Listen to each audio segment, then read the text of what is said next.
Video करें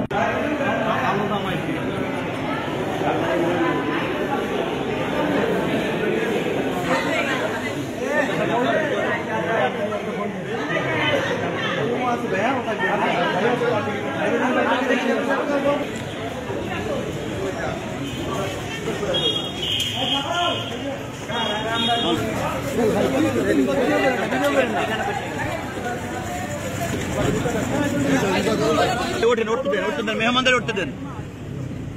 ওস্তাদ কোথায় বসে একটু ব্রিফিং ওস্তাদ, কোথায় বসে ঘটনাটা ঘটছে জাস্ট এতটুকু? তাঁতিবাড়ি স্যার, তাঁতিবাড়ি। এটা কিভাবে ঘটনাটা ঘটলো এটা যদি আমাদের একটু বলতেন স্যার, একটু প্লিজ। একটু স্যার